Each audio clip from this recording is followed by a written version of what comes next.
ನಾನು 86 kg ಇದ್ದವಳು 71 kg ಬಂದಿದ್ದೀನಿ. ವಯಸ್ಸಾದ್ಮೇಲೆ smart ಆಗಿ ಕಾಣ್ತೀರಾ ಅಂದ್ರೆ ಜಿನ್ನಿ. 126 kg ವೇಟ್ ಇದ್ದು ನಾವು ಈಗ 114 kg ಲೆಕ್ಕ ಬಂದಿದ್ದೀವಿ. ಯಾವುದೇ ಸೈಡ್ ಎಫೆಕ್ಟ್ ಆಗಿಲ್ಲ. 84ರಿಂದ 50 kg ಬಂದೆ. ಆಮೇಲೆ ಸಣ್ಣಗೆ ಫಿಟ್ ಆಗಿದ್ದೀನಿ. ಅದಕ್ಕೆ ನಾನು ಯೂಸ್ ಮಾಡ್ತಾ ಇರೋದು ಜೀನಿ ಸ್ಲಿಮ್.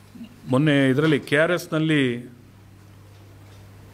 ಕಾವೇರಿ ತಾಯಿಗೆ ಬಾಗಿನ ಹರಪಿಸಿದಂಥ ಕಾರ್ಯಕ್ರಮನ ನಾನು ಲೈವ್ ನೋಡಿದೆ.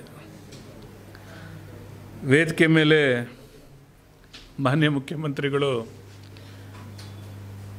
ಆಡಿದ ಮಾತುಗಳನ್ನು ಗಮನಿಸಿದೆ. ಬಾಬು, ನಂದೊಂದು ಇಲ್ಲಿ ಒಂದು ಶಿಲಾನ್ಯಾಸ ಮಾಡಿಸಪ್ಪ, ಜೂನ್ ತಿಂಗಳಲ್ಲಿ 193 ವರ್ಷ ಆಗಿದೆ, ಶಿಲಾನ್ಯಾಸ ಮಾಡಿಸಪ್ಪ ಇಲ್ಲಿ, ಮಹೇಶ್ ಶಿಲಾನ್ಯಾಸ ಮಾಡಿಸಪ್ಪ ಅಂತ ಹೇಳಿದ್ದನ್ನು ನಾನು ಗಮನಿಸಿದೆ. ಅದ್ಯಾಕೋ ಗೊತ್ತಿಲ್ಲ, ನಮ್ಮ ಜಿಲ್ಲೆಯ ರಾಜಕೀಯ ಮುಖಂಡರು ಅಂದರೆ ಹಿಂದೆ ಒಂದು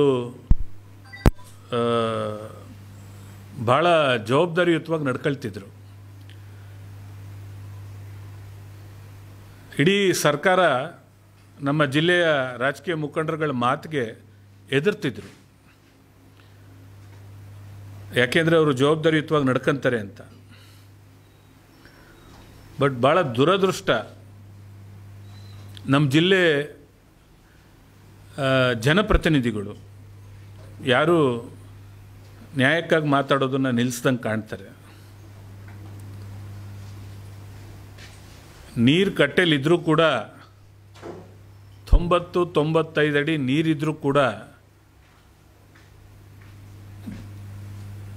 ಕುಡಿಯೋ ನೀರು ಜಾನುವಾರುಗಳಿಗಾಗಲಿ ಅಥವಾ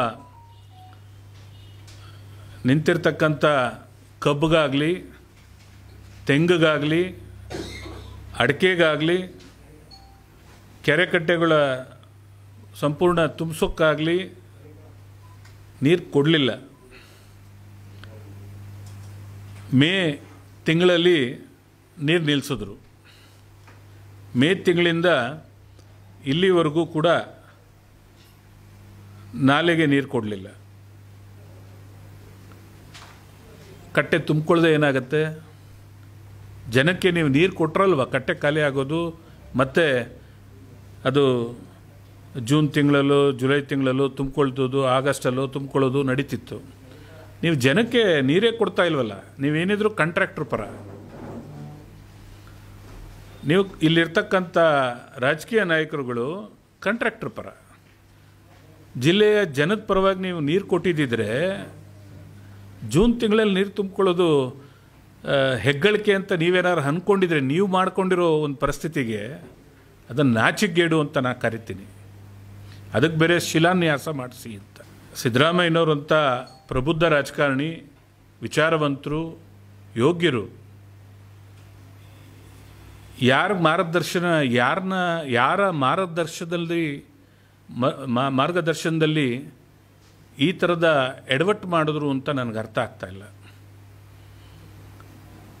ಕಟ್ಟೆಯಲ್ಲಿ ನೀರು ತುಂಬಿದ್ದಕ್ಕೆ ಶಿಲಾನ್ಯಾಸ ಮಾಡಿಸಿ ಒಂದು ಇದನ್ನೇ ಸ್ಥಾಪಿಸ್ಬಿಡಪ್ಪ ಅಂತ ಬಾಬು ಶಿಲಾನ್ಯಾಸ ಮಾಡಿಸು ಅಂತ ಪದ ಬಳಸಿದ್ರು. ಜಿಲ್ಲೆ ಜನಕ್ಕೆ ನೀರು ಕೊಡಲಿಲ್ಲ. ಕಬ್ಬು, ಭತ್ತ ಒಡಗಡಿತಿತ್ತು ಕೆಲವ್ರಿಗೆ. ಎಲ್ಲರದು ಏನು ಭತ್ತ ಆಗ್ಬಿಟ್ಟಿಲ್ಲ, ಒಡಗಡಿತಿತ್ತು, ನೀರಿತ್ತು. ಒಂದು ಕಟ್ಟು ನೀರು ಕೊಟ್ಟಿದ್ರೆ ಭತ್ತ ಆಗಿರೋದು. ಇವತ್ತು ನೀವು ನಮ್ಮ ಸಂಬಂಧಪಟ್ಟ ಅಧಿಕಾರಿಗಳ ಹತ್ರ ಮಾಹಿತಿ ತಗೊಳ್ಳಿ. ಕಂಪ್ಲೀಟ್ ಇಳುವರಿ ಡೌನ್ ಆಯಿತು. ರೈತರ ಭತ್ತ ಇಳುವರಿ ಸಂಪೂರ್ಣ ಕುಂಠಿತವಾಯಿತು. ನೀವು ಇದನ್ನು ಮಾಹಿತಿ ತಗೊಳ್ಳಿ. ಕುಂಠಿತ ಆಯಿತು ಅಂದರೆ ಯಾಕಾಯಿತು ಅಂದರೆ, ಕಡೆಯಲ್ಲಿ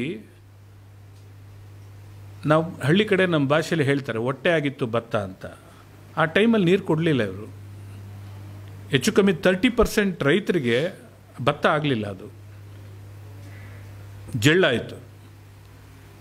ನೀವು ಇದನ್ನು ಸಾಧಿಸ್ಬಿಟ್ಟು ಕಲ್ಲು ಹಾಕ್ಸ್ಕೊಳ್ಳೋಕೆ ಹೊರಟಿದ್ದೀರಾ. ಜೂನ್ ತಿಂಗಳಲ್ಲಿ ತುಂಬಿಡ್ತು ಅಂತ ಸಂತೋಷಪಟ್ರಲ್ಲ ನೀವು ನಿಮ್ಮ ಸರ್ಕಾರ. ಅದು ಮಂಡ್ಯ ಜಿಲ್ಲೆಯಲ್ಲಿ ಕೃಷಿ ಸಚಿವನ್ನ ಇಟ್ಕೊಂಡು. ಇದು ನಾಚಿಕೆಗೇಡಲ್ವಾ? ಮಂಡ್ಯ ಜಿಲ್ಲೆದೇ ಕೃಷಿ ಸಚಿವ.